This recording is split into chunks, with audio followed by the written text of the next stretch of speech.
let's kind of pick up where we left off. I just wanted to make kind of one quick business announcement so we're all clear on stuff. It looks like 3 people have already done it, but the project 3, assignment 3 is just basically to tell me kind of what you're thinking for your game. I made it due tomorrow night just because it wasn't until yesterday that I managed to get to putting it up on Canvas. Last couple days have been a little nuts. Anyway, as we talked maybe a little bit last time, age appropriate for elementary and middle school age kids. Okay, it can be Wabash themed, but obviously, let's keep the keg parties and bed races and other kind of nonsense out of it. Well, I don't know. Maybe the bed races are okay, right? Yeah. Anyway, so what I want you guys to do, and this is sort of a little awkward because I want to give sort of a lot of specificity, but I also don't because that kind of cramps your creativity. So the way I decided to handle this is I want to know from you guys kind of what you're thinking. And then I'll kind of talk individually with you guys about sort of establishing parameters for what you're kind of thinking. That I think will work a little bit better without being too,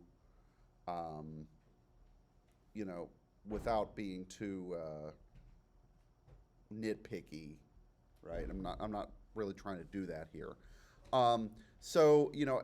What you should be doing in some way, shape, or form is combining elements from things that we've worked on so far, right? So we've done space shooter and basically a tile map kind of thing, right? And we've used some of the extensions in the process, but not necessarily all of them. And it's not like you have to use every extension, but I want you guys to be doing some stuff using things that we've used before, but also stuff that we haven't. Okay, so for example, we never switched between modes in a game, by which I mean, like, could you switch from a top-down to a side-scroller and back and forth? Yeah, it's just turning gravity on and off and maybe switching the graphics and stuff like that, right? So you could totally do that. Or, you could imagine a space shooter where you start off on like a space station that's like your base, and then you go on missions to go shoot stuff or something. I don't know. We also really didn't talk much about sound or music. The music is very limited what you can do. The sound's not quite as much, but it's a little more limiting than I would like in the system, which is, yeah, I wish it had some slightly better stuff in it, but that's okay. And of course, as we looked, there were a bunch of other extensions that might be relevant, like the button combo extension if you were doing something that's sort of like a Smash Brothers kind of game, or something along those lines, or if you're doing really like a giant tile map, maybe like the mini map kind of thing would be useful. There was some more stuff in there for doing like story elements where there's like text and a story that goes with the game. We didn't touch basically any of that. Yeah, okay. So then sort of the plan here is over the next few weeks, some of the class time we'll devote to basically just working, okay? And then while that's happening, I want to be able to have some time to sit down and talk with each of you kind of individually for like 10, 15 minutes sort of thing. Just about how things are coming along and so on. Now, in terms of deadlines and things like that for the next little while, one of the things I learned very early on in my tenure here, so let's say I assign you a giant project, and then I tell you it's due on March 1st or whatever. What happens?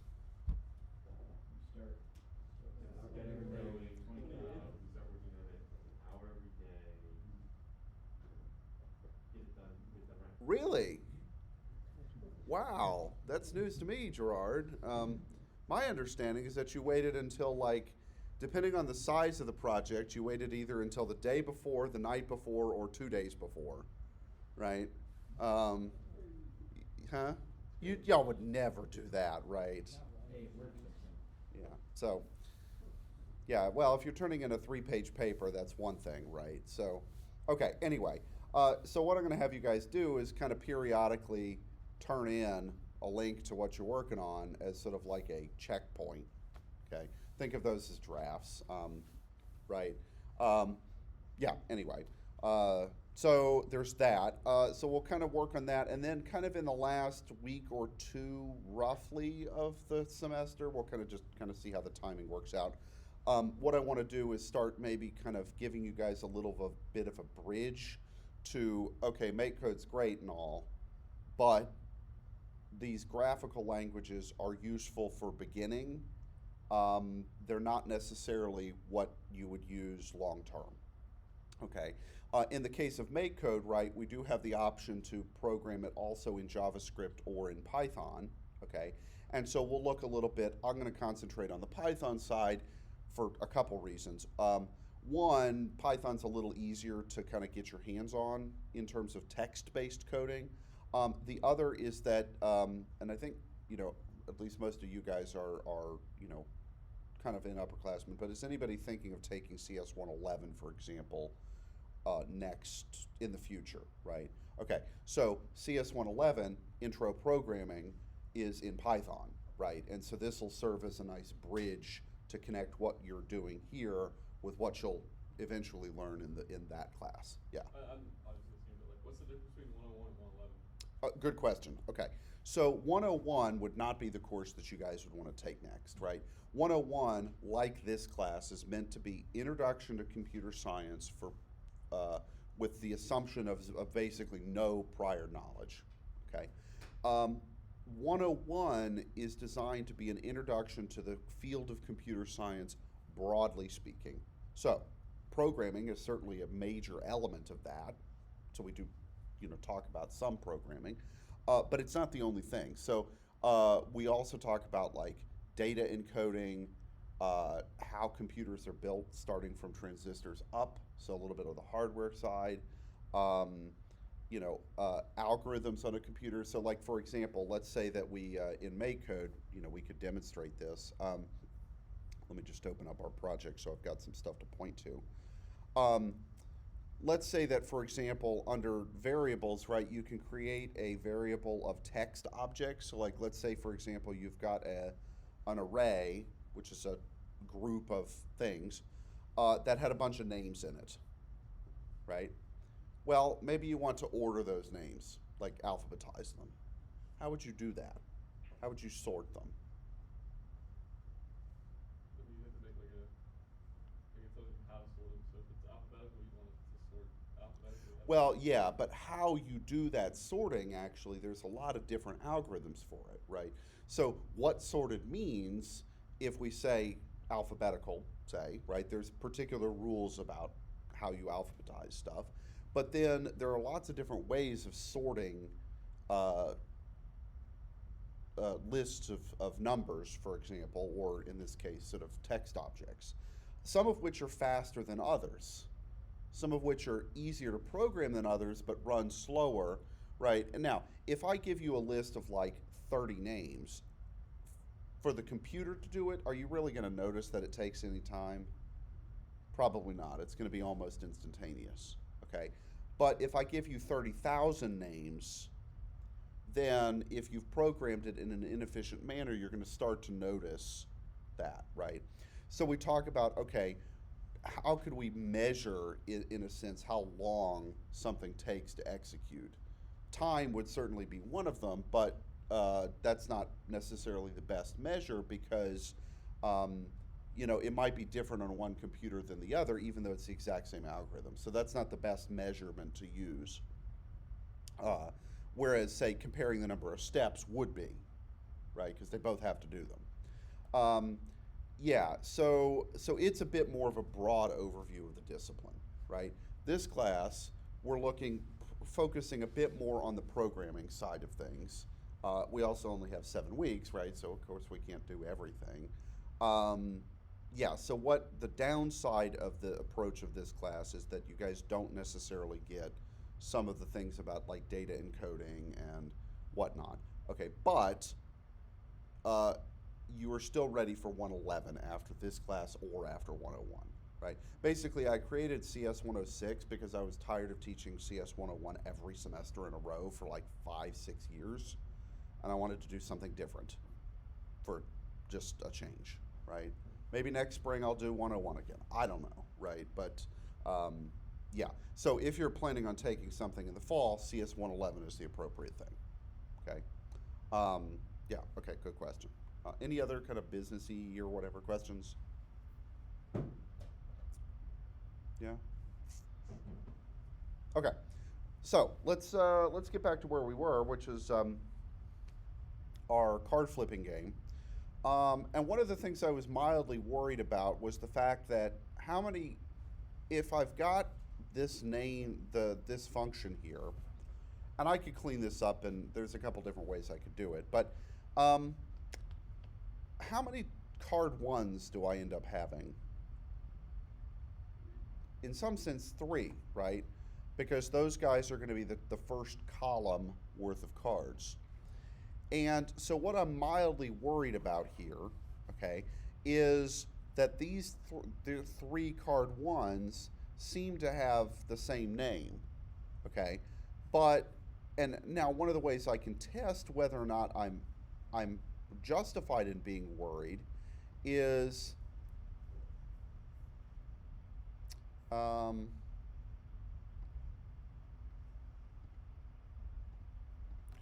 this, okay? So let me just throw in on a button pressed, destroy card 1.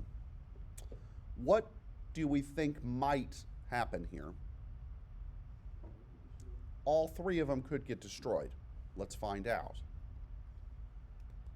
Oops.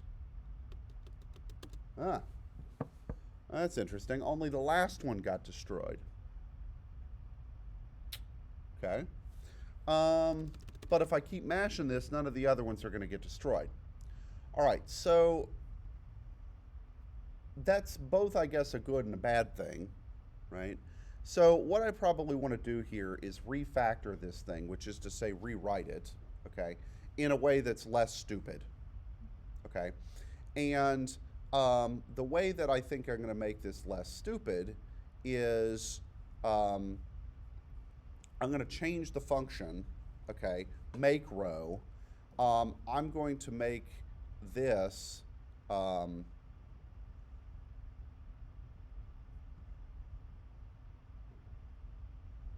well, okay. So what I'm going to do here is if we go to variables, okay, let me make a variable here. Or actually, no, that's not what I want. I need it's under text. Yes, okay. So let's look at the sprite, right? So for example here, let me just use the A button thing as a quick way to test this, okay? And I'm going to just disconnect all of this stuff, okay? And I'm going to plop one of them inside here, okay? So nothing will happen until the A button is pressed, right? Oops. Let me do this. Okay, why is it complaining?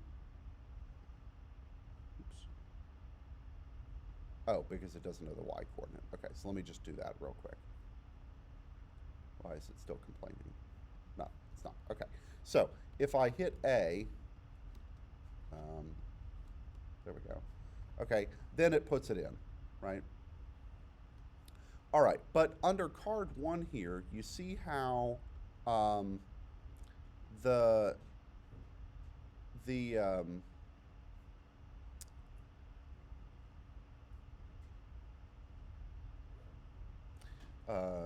hang on one second. Let's see, we want to do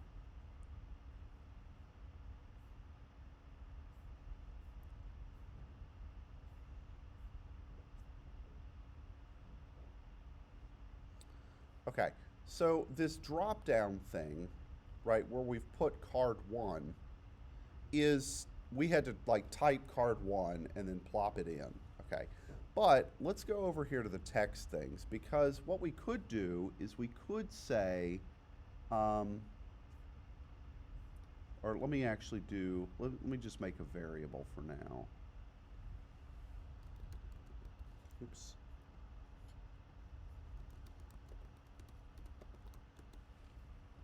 Okay. And then under variables, I'm going to set, that's right, okay. So here, if I try to set the card name to, let's say, card 2, okay, it won't let me do this. And it won't let me set it to card 77 or anything like that. So what's the deal here? Okay, I was trying to type what into this box? Or I was trying to type a string into a box that only can be a number. Okay, so variables here, these variables can only be numbers. Okay, is that annoying? Yes. Now, is that true in all programming languages? No, variables can have multiple different data types. Okay, so we can have variables that are strings, we can have variables that are numbers, we can have variables that are lots of different things. Okay, but at least here, the variables tab means only numerical things. Okay, so we've sort of got a couple of options here.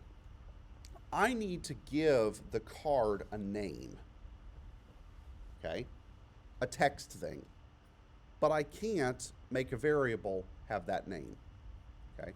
But what I can do is under text, okay,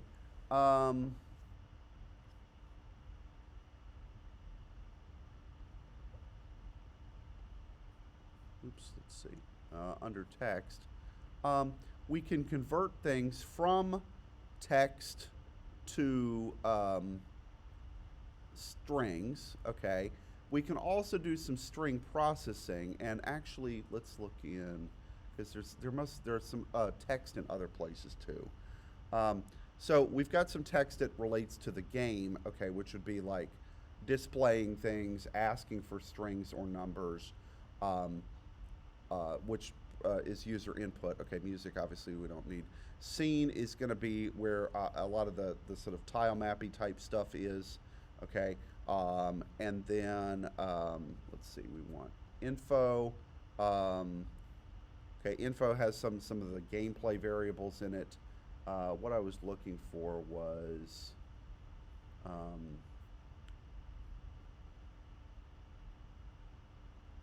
we don't want to raise. Don't want text. Well, we may have to do this a different way than I had hoped.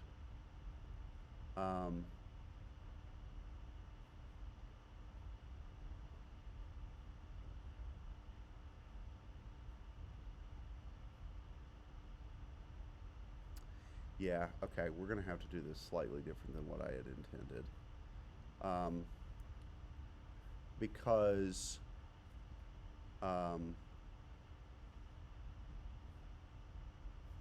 is there a way to rename an object?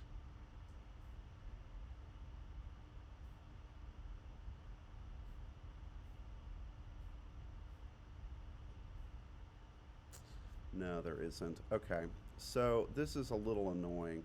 So essentially what I wanted to do was basically make it so that the name of the card was a variable quantity, and then I just did 0, 1, 2, 3, 4, 5, 6, 7, right, and so on, and plopped in the appropriate number to that. Okay, but I can't replace this with a variable object unless there's an extension that'll let me do that.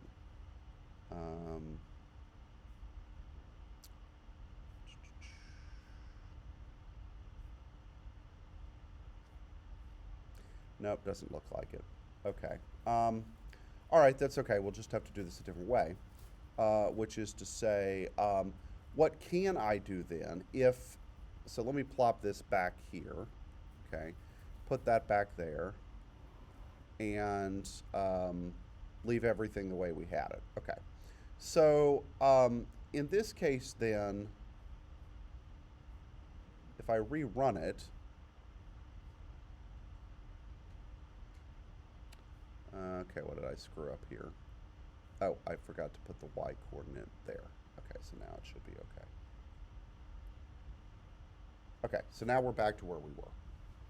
Okay, so I need to be able to say, um, for example, I need to be able to know which card I'm touching.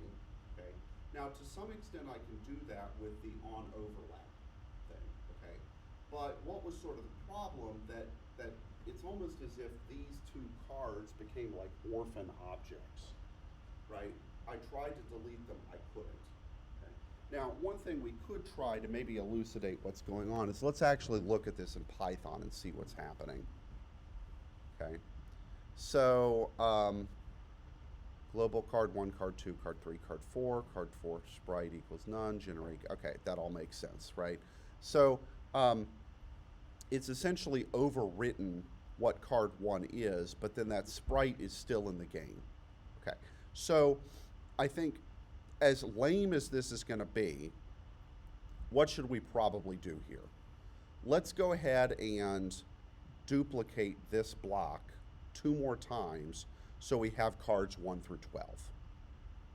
Okay, is that a little lame? Yeah, but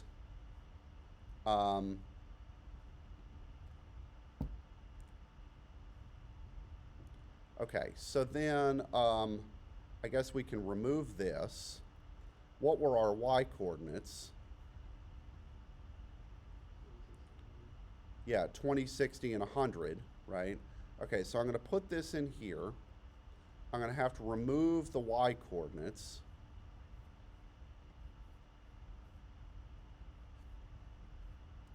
Okay, and then I'm going to have to replace these with 20 for all 3, oops, or 4, excuse me, 60, and then also 100. And what I'll just do is I'll just copy and paste. I'll just take all of those out. Oh man, that only does the first one. That's really annoying. Okay, so here's what I'm going to do because I'm lazy. Copy the whole, if you just do the function. Oh, yeah, that would do it. Yeah, okay. Well, what I was about to do was just go in and, yeah, just do it in Python and,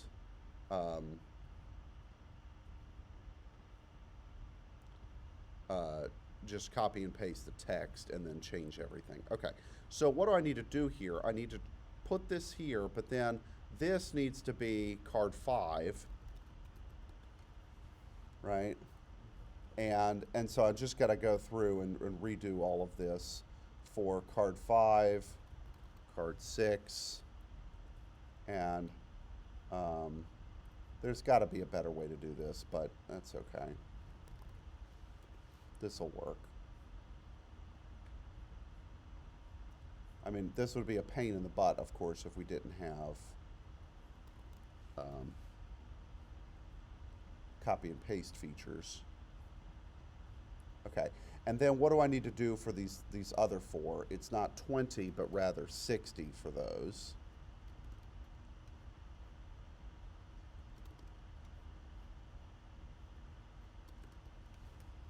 Okay, and then do the exact same thing, but then I'll just do cards 9 through 12 with y coordinate of 100, I think we said. Oh, there it is. Okay. All right, so card 9, card 9.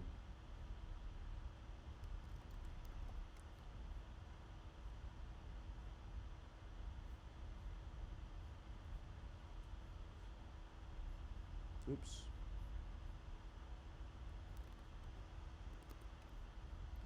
Card 10, card 10, card 11, card 11, and finally card 12, and card 12. Okay, and then these y coordinates were, what would we say, 100?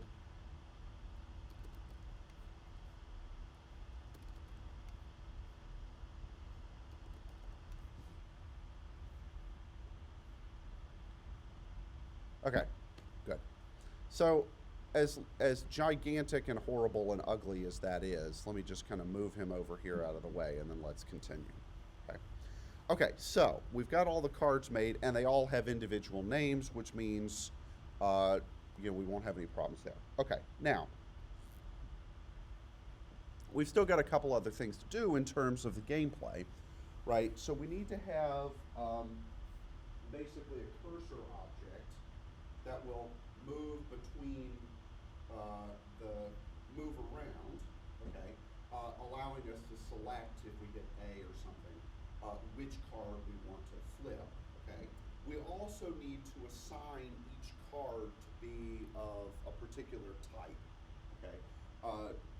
By which I mean, right now they're all of kind card, okay, and I'm just going to leave them all like that. But let me also attach to them a number um, that is going to be which like image they're going to have on. Okay. Now, in our case, we picked for sake of simplicity what, just 3 images, right? So let me use just numbers to represent those. Let me say 0, 1, and 2. Okay. Or actually, you know what? Let me do 1, 2, and 3, and we'll use 0 perhaps for an unflipped card or a matched card which you can't select anymore, or something like that. Okay. I mean, we could do 1, 2, 3, 4 if we did 1, 2, 3, but let's just use 1, 2, 3. Okay. So we'll make what? We have the hamburger, the ice cream, and the pizza. Right. We'll just make the hamburgers 1, the ice cream 2, and the pizza 3. Whatever. Okay. Now, I need to attach to each of the cards randomly one of those numbers. But I also want to make sure that how many of them are there. There's 4 of each of them, right? And so it needs to be random, but not completely random, okay? And so for that, let's actually look at the arrays tab and see if there's something there that might kind of help us. Okay, so an array is basically a list of other data types. So it's sort of a compound object. I could have an array of numbers. I could have an array of text objects. I can have actually arrays that are multiple dimensions, and which is kind of freaky.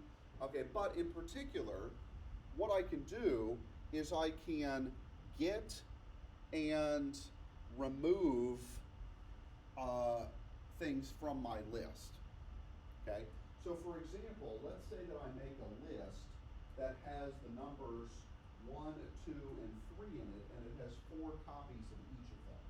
So 1, 1, 1, 1, 2, 2, 2, 2, 3, 3, 3, 3. Okay.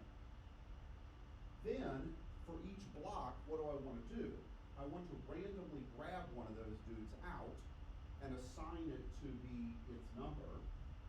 But then also, what do I want to do?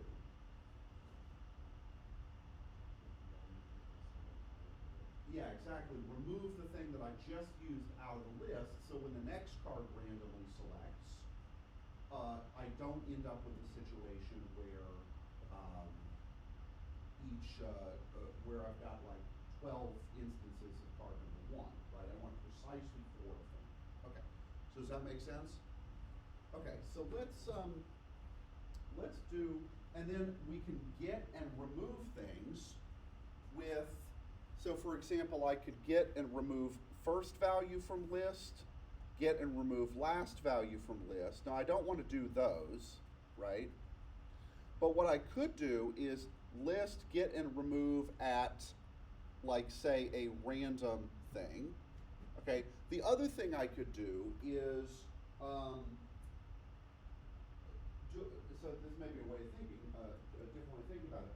What about if I make the list itself be in randomized order? So I have 4 1s, 4 2s, and 4 3s, but then I randomize the sorting of the list, and then I can just plop out the last value every time because they're already randomized. Okay, does that make sense? Yeah. Okay. So there's 2 different ways we can sort of think about it. Yeah, Joel. So that would just be a difference in the way we approach it, correct? Yeah. Not a difference in the way it actually functions. In terms of, well, okay, in terms of the gameplay, it would look to the player to be identical, right? In the sense that the cards are going to be randomized where the pizzas, hamburgers, and ice creams are. Okay. From our perspective as programmers, we're getting at that gameplay function by a different method, right? So, and let's just kind of look at what the tools here, and the reason I mentioned those two different options is because I can get and remove at the same time an item from either the beginning or the end of the list. But there's no, like, notice the thing above it is list, get and remove value at a particular place, okay? Now, that particular place is a numeric thing where I can plop another object in, okay? But do I want to, could I randomize and say have positions 1 through 12 and get and remove the thing at a random number between 1 and 12? Would that work? It worked for the first one. But what's going to be the problem if I remove something? There won't be 12 options anymore. Okay? So what I would want to do instead, if I did this, is get and remove a random number between 1 and the number of things that are in the list. Because every time I remove something, it shrinks. Right? Okay, so I could do that, or I could do something where I randomly sort the list and then just plop off the first one every time. Okay, either way, you guys see the two different approaches? Yeah? Okay, so why don't we go with the first approach, just because that seems fun.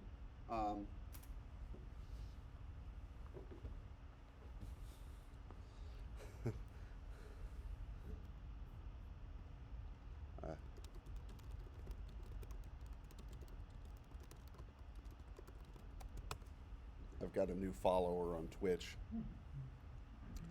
Says he joined my class yesterday too. He's like, thanks for the free, or on Tuesday, thanks for the free education. Let's go.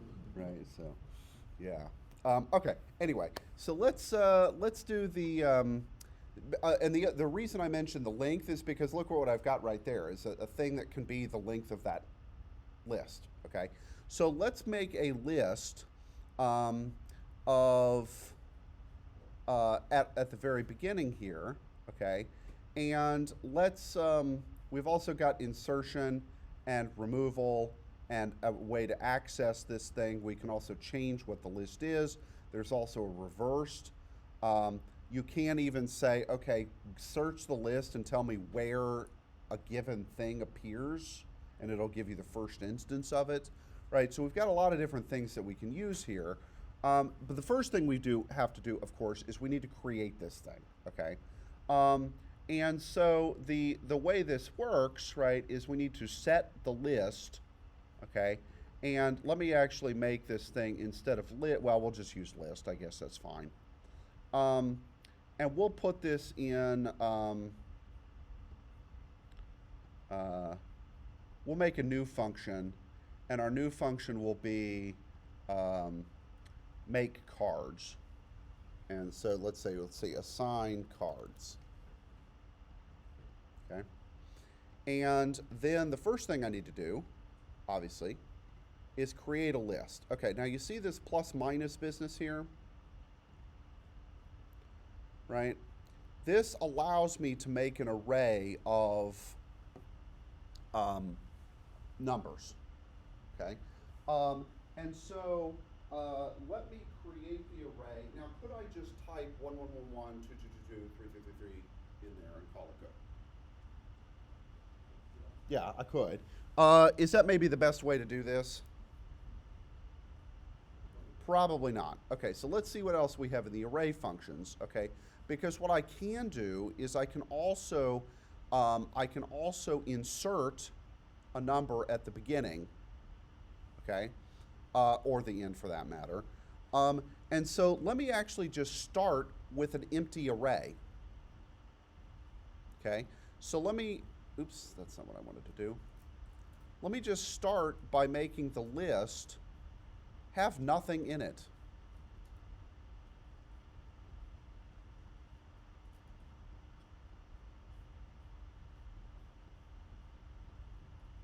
Yeah? Okay, so now there's nothing in it, but what I can do is then add things to the array, and what I'm going to do is use 2 loops for this.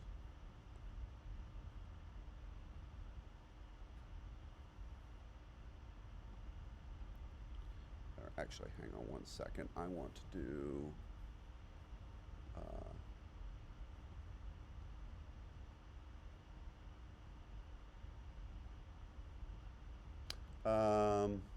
okay, sorry, I'm gonna have to go back to the original plan was let's use 0 through 2 instead of 1 through 3 for our card types. And the only reason I need to do that is because, so there are two kinds of repeat loops that I want to do here. I want to do for index from 0 to 2. You see how the 0 is hard-coded there? We have to start with 0 when we're counting this way. Well, actually, I can still do 1 through 4, or 1 through 3. I just have to add one little thing in. So that's okay. We'll do that. Okay, so you see I've got two different kinds of repeat loops in here. Okay, and the outer loop I've got 0 to 2, and why am I going to do that? So that's a total of 3 different iterations of the outer loop. Why does that make sense? There's 3 card types, okay? And for each card type, I want to make 4 copies of that number. So I'm going to repeat something within that 4 times. Okay, make sense?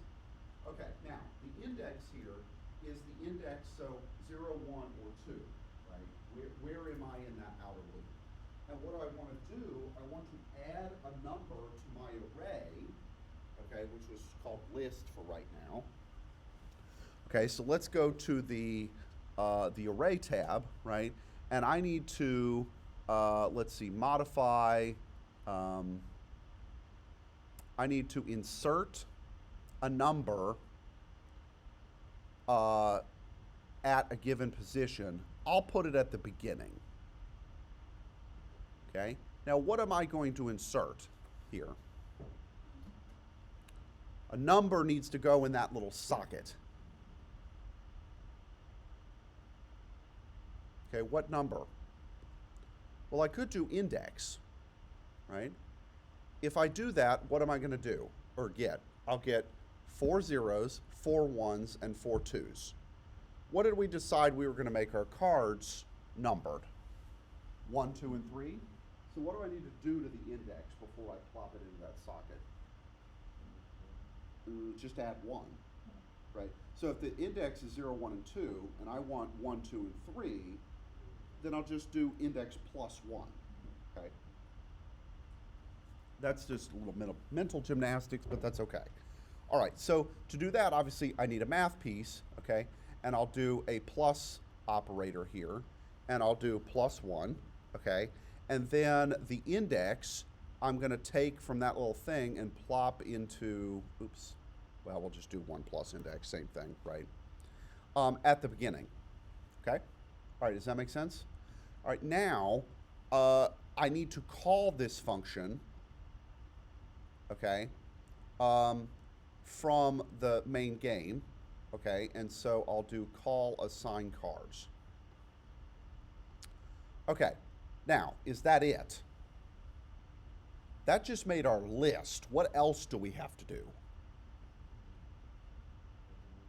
Yeah, now we need to randomly assign each card to be one of those things. Okay, before we do that though, let's think back to our cards. We have 12 cards, okay?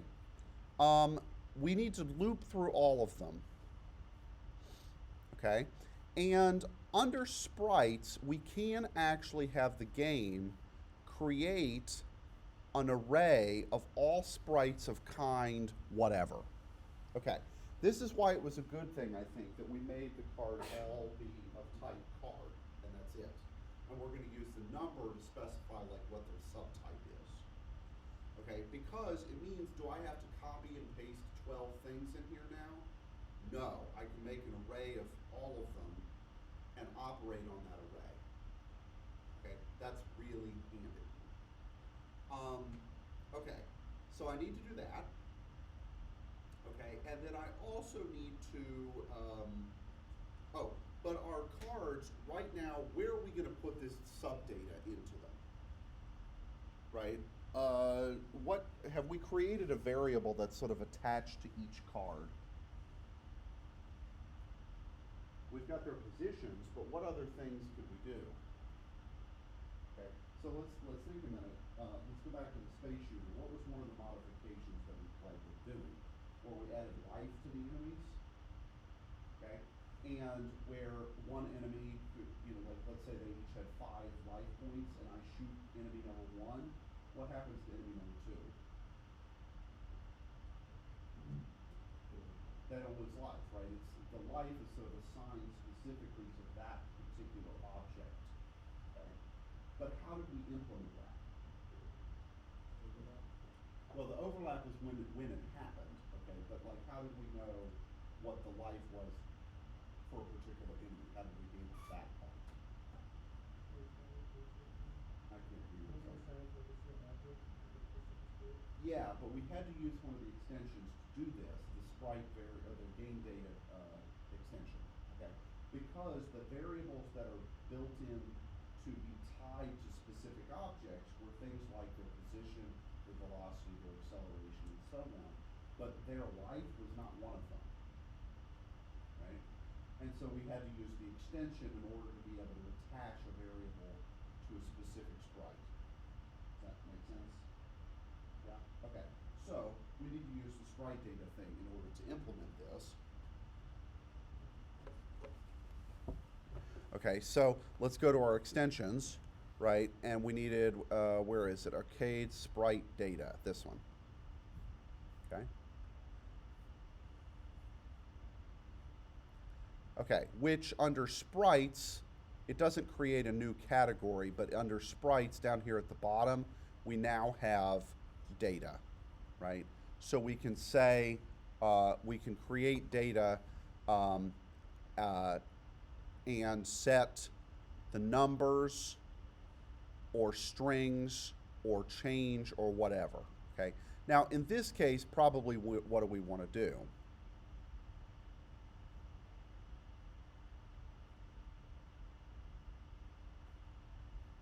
We probably want this one, okay? So what's the difference between this one and the one that's like a couple down in the list?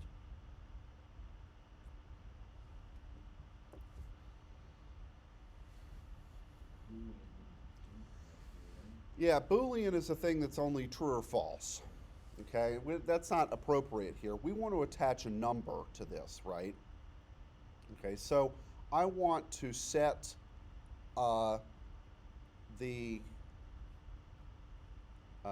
sorry, that's not what I wanted to do. We need to do not to a string, but to as a number, okay?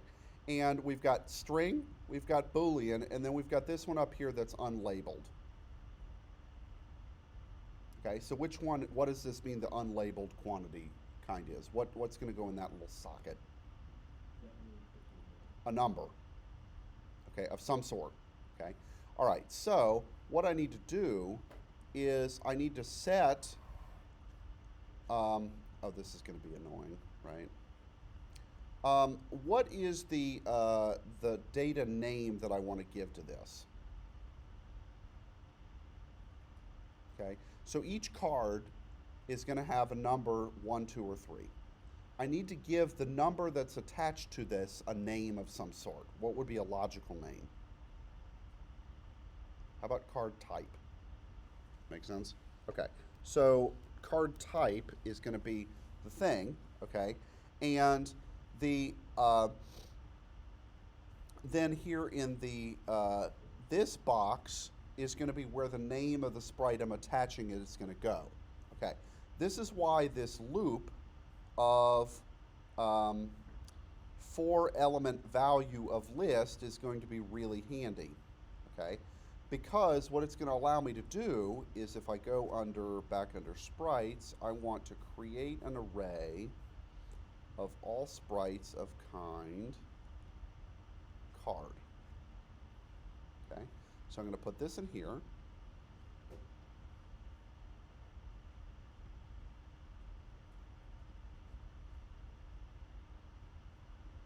Okay, like so. Okay, so what this is going to do is the loop is going to create an array of all things that are of type card. Okay, so that's going to be an array, basically with 12 objects in it, references to cards 1 through 12. Okay, so that's our array. That makes sense? Yeah?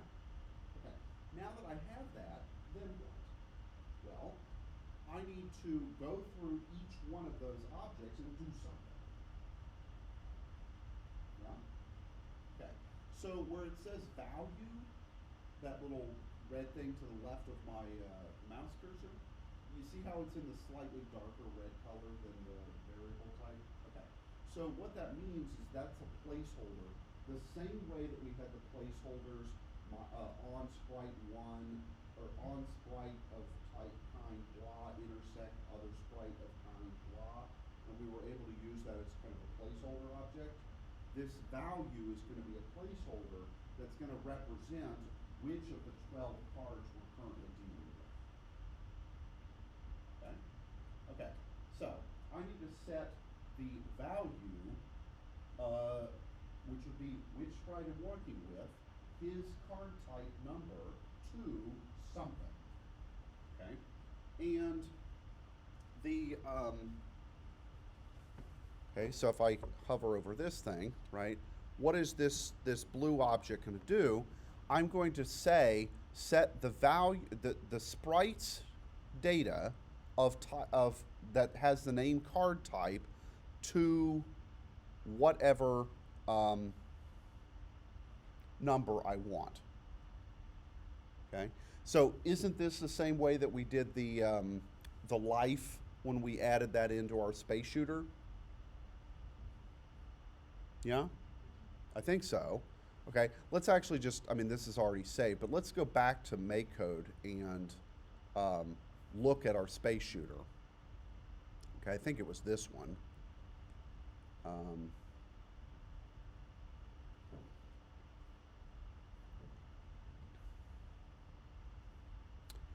Yeah, okay. So we've got change other sprite data enemy health to by number -1, okay? And so where did we create the sprites? Here it is. Oh, wait, hold on. I think I maybe have messed one thing up here. Oh, sorry, I used the wrong block. Okay, let's go back. I'm being a dumbass. We don't want this one. We wanted this one.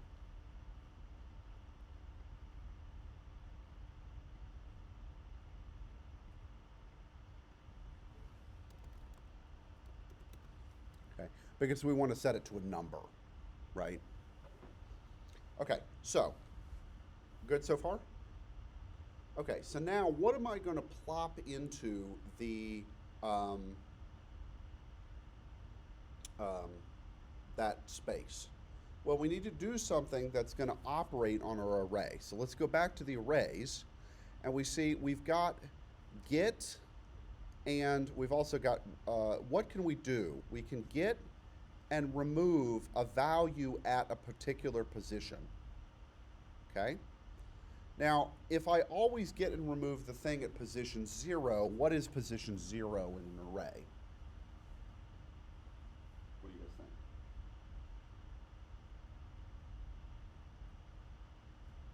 The first thing, okay? And this is one of those things we just have to deal with.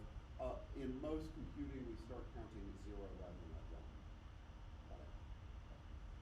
Okay, so do I always want to pluck the first thing off of my list, though?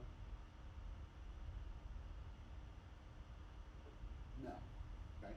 Because if I do, what am I going to end up doing for my cards? I'll have all hamburgers on top, all ice creams in the middle, and all pizzas at the bottom. Okay? Which is clearly not what we want, right? That would be much of a game. Okay? So I want to do that, but you see how where my mouse cursor is, I can get and remove the object at index whatever. So what are the indexes for the things in my array? Well, if the very first one is number 0, then what's the very last one got to be? Yeah, number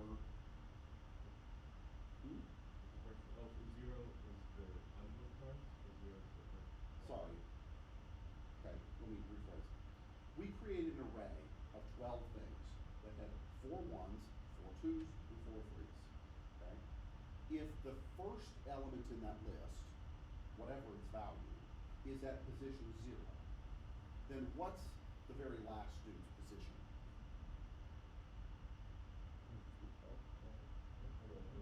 11, because we started counting at 0. Okay. Isn't that great? Okay. However, what is the length of the array? How many things are in it?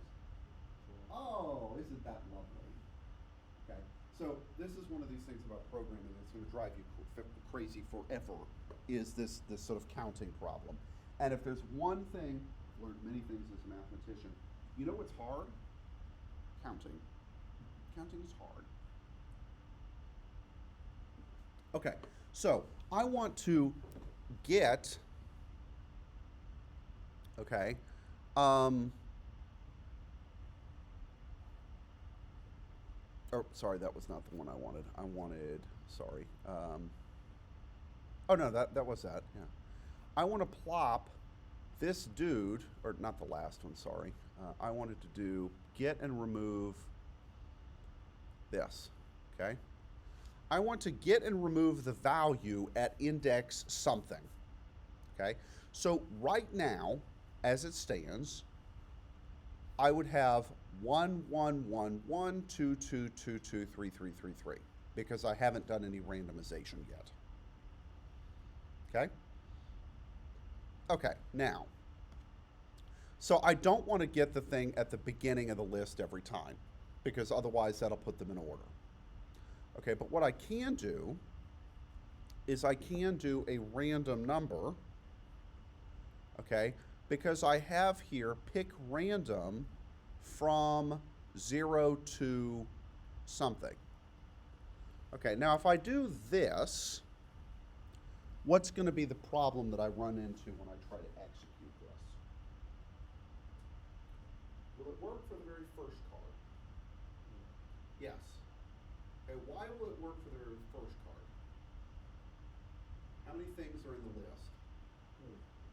There's 12. Which is 0 through 11. And so the item number 0 all the way up through item number 11 actually are in my list. Okay? But if I remove something from my list, how many things are there in it now? Only 11, which means indices 0 through 10. Right? So what would happen if I tried to say, hey, computer, give me the 11th thing out of a list that only has 10 things in it? It's not going to work. That thing doesn't exist, and I'm going to get an error. Okay. So where I've got the number 11 there, I need to replace that with something. Well, how long is my list? Originally, how long is it? 12. How long is it the next time? 10, and so on. So what I need to do is replace that 11 with a formula that depends on the length of the list.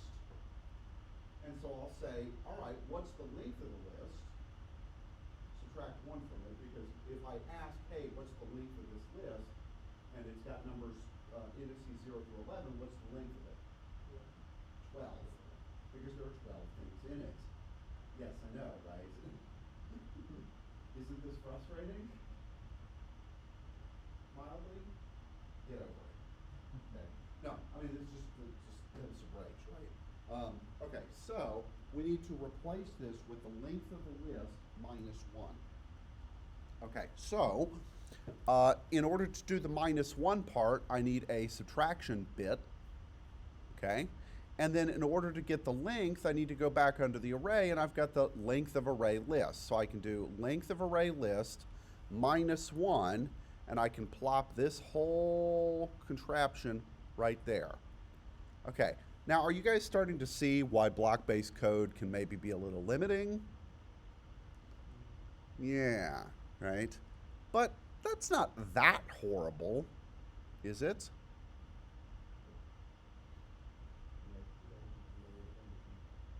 Yeah, as long as you can count, which, as we previously established, is challenging. Okay. Okay, so we've got that. And let's see what else we've got here. So what this should do then is every card should be randomly effective, as random as it can be, right?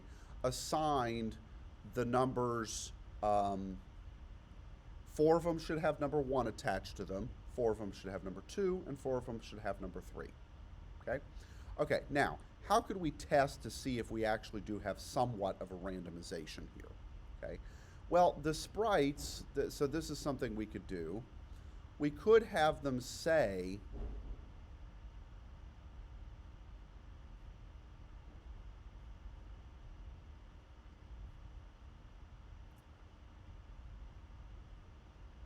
the value that we've just attached to them, and I'm going to put that inside the loop. Okay? So what this should do, is instead of that, what I want to do is their card type. So I need to do,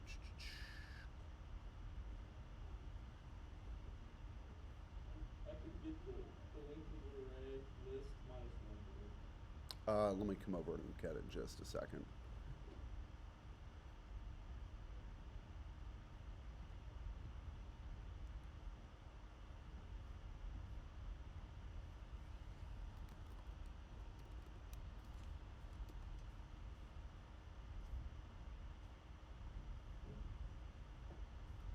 Okay, that was way too short.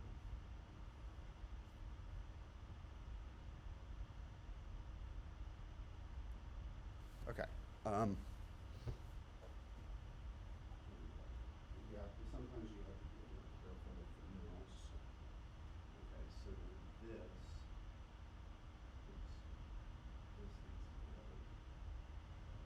So probably needs to be this pop up. Oh, okay. And then it's going to go in up, and then it's going to go up in this. Yeah, it can be a little finicky. Okay, so let's just rerun this, because what do you notice about the cards? Are they randomized? Well, okay, that's up for debate. Strictly speaking, are they randomized? Every time I rerun this, they're different, okay? Now, because we only have 3 card types, are there chances that we're going to get a bunch of stuff in a row? Okay, yeah, that is a random value, okay? And so the reason I put this say thing here is just for us to look and see, are we getting a different arrangement every single time? Now, like, again, because we only have 3 different card types, some of these arrangements are going to be a little silly. There's not a whole lot of variation to this, okay? But that's okay for sake of demonstration. Okay, so that little say thing where I have it basically just spit out what is the ID that's attached to it, I just put that there for testing, to make sure that we actually were getting somewhat random values. And I'll remove that immediately, because we've established that the randomization part is working correctly. Okay, so does that kind of make sense, how we did this? Look, that was just to get the cards assigned to their type. We still haven't made a cursor, we still haven't made the cursor move, and we still haven't dealt with any of the flipping business. Whew, we got a lot of work to do still, right? Okay, so let's handle the cursor next, because we kind of need that to proceed, right? Okay, so let me get rid of this. Okay, and so we've got our assign cards is working correctly. And we'll just put this function down over here. And I'll maybe tidy up some of this other stuff.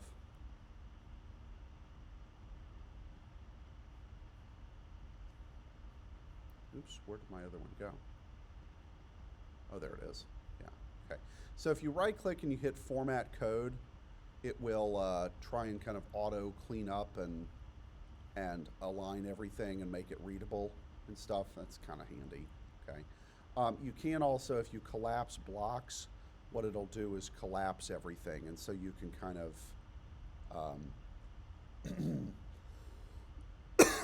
excuse me, you can might make it easier to kind of, so like I can, for example, collapse just this one and sort of hide its contents if I want to concentrate on something else. So okay, so we need a cursor next. Okay, In order to do that, we first need an art asset that's going to be our cursor. Okay? And what did we make the size of all of our dudes here? 32 by 32. Okay, so let me just make a new image. Okay? And let me make it 32 by 32. Oops. By 21, I meant 32. Okay? And then what I want to do is basically just sort of paint here. Let's use kind of this bright yellow color. Okay? And I'm going to pick the big box here. And basically what I'm going to do is I'm just going to stamp along the corner or the edges here. And dang it, I knew that would happen. I'm going to stamp along the edges exactly 8 pixels worth and leave it transparent in the middle. And so if I put this on top of another sprite, what is it going to sort of look like? Yeah, it's going to look like I've got this highlighter over it, you know, this box.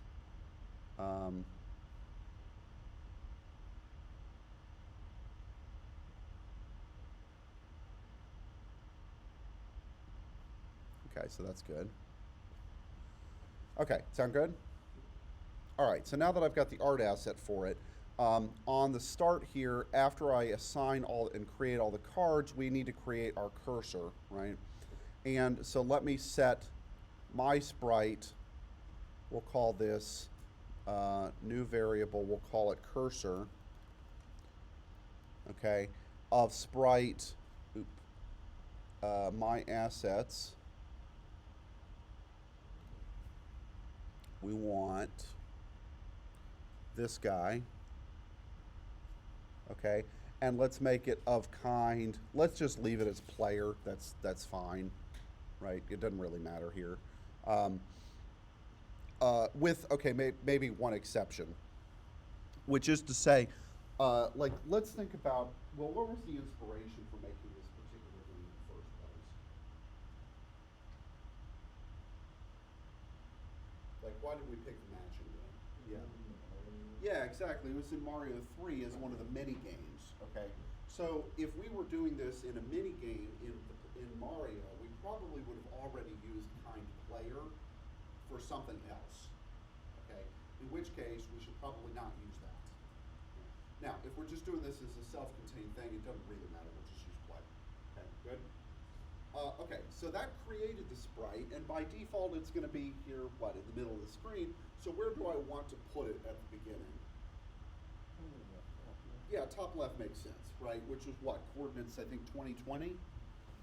Okay, so let's just move it there real quick.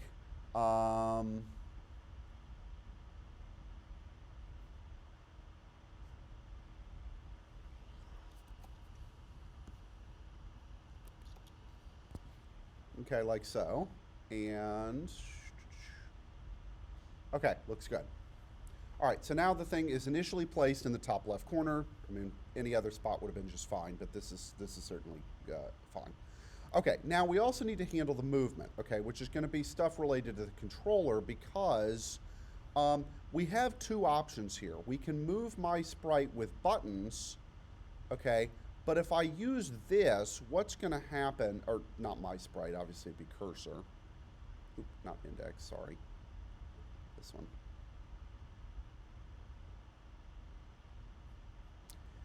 Then, oh, I'm not actually on it. Do we want this? Okay, what do we want? Yeah, where it snaps through. Okay, so the movement thing that we use like for the side scroller or the space shooter or something is not going to be how we want it because we want, when you hit the right arrow, it goes however many units to the right instantly, not sort of sliding like that. Right, so we basically, when you hit the right arrow, we want the highlighter to move from this box directly to that box. Does that make sense? Okay. The other benefit of this is it means that they'll be nice and snapped along everything. And because we could run into an issue, for example, what about if the cursor was on all 4 of those cards? Which one would we click, basically? Right, it's ambiguous. Okay. So, hence, let's make it where it snaps nicely between them. Okay. Okay, and in order to do that, we're going to have to use this stuff. And we're going to have to use 4 of these guys, okay? Because I need to have different stuff if the different left, right, up, down, and so on are pressed. Okay? All right, so let's just start with right for sake of demonstration. Okay? So if the right button is pressed, what do we want to do to our thing? Yeah, we need to move it, except if all the way on the right. What was the far right coordinate for that sprite? So let's look back at our creation thing, 140. Okay, so what I would want to do is I would say, okay, if it is true that the position, where is it, of the cursor, if his x position is less than 1 or equal to 100,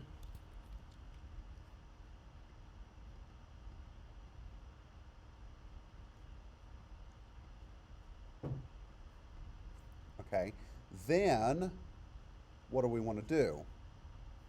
Set his position to be whatever it current, or not set, I'll do the change block, that makes more sense. Change it by, well, what was the difference between all of our x's? So the x's went from 20 to 60, so they all went up by 40.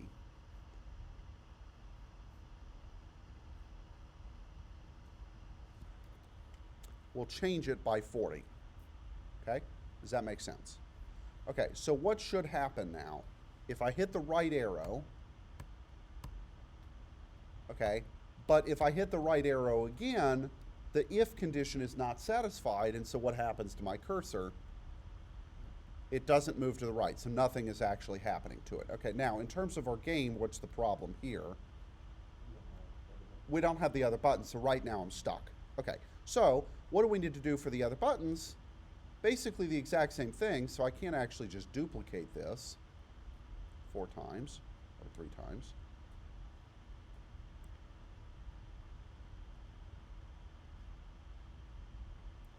Okay, and if it's the left button, well, what do we need to change here? Yeah, okay, cursor X needs to change by minus 40, but also the condition under which I'm allowed to do it. When can I move to the left? Only if my current cursor position is greater than or equal to 60, which is to say I'm in the second row. Okay, does that make sense? All right, so let's test it. And now I can move back and forth, but only horizontally. Yeah? Okay, so what are the other 2 need to be? The same thing, but just for up and down. Okay, so let's do on up. This time I need to change the, look at the y coordinate and change the y coordinate. And then on down, same thing. We need to look at the y coordinate and the y coordinate. Okay, now, if we press up, this is one of those things about the graphics. What was the coordinate system again? Up is which direction? The negative direction. Okay, because remember the positive y-axis runs down the screen, not up the screen. Okay, so I need up to actually decrease the y-coordinate and down to increase the y-coordinate. Okay, we've got that. And then the inequalities for when we check, what is the up should be valid as long as the cursor's position is at 60 or higher, and down should be valid as long as the cursor's position is less than or equal to 60, okay, which is the middle row. Okay, so does that make sense? So let's test it. Down, up, right, stuck, down, stuck, right, stuck, left, stuck, up, stuck, and I can get to any of them. Okay, so that looks good, right? Okay, so we've got that set. Okay, so now that we've got the cursor positioned, we also have all the cards having been randomly generated. What's left to be done? Okay, the flipping, which is to say, I'm going to need to have something here like when you press A or something. Okay, then check which cards are overlapping, change its art to the appropriate picture. How do we know what the appropriate picture is? Their number, right? So if the thing was number 1, that meant it was a hamburger, switch to the hamburger graphics. If its ID was number 2, or card type, I think is what we call it, switch to the ice cream, and then 3 switch to the pizza. Okay? And then obviously, what else would we need to do? We need to have some logic in here, because if I just do that, then all I would be doing is flipping over cards. But in the mini game, how does the card flipping mechanic work?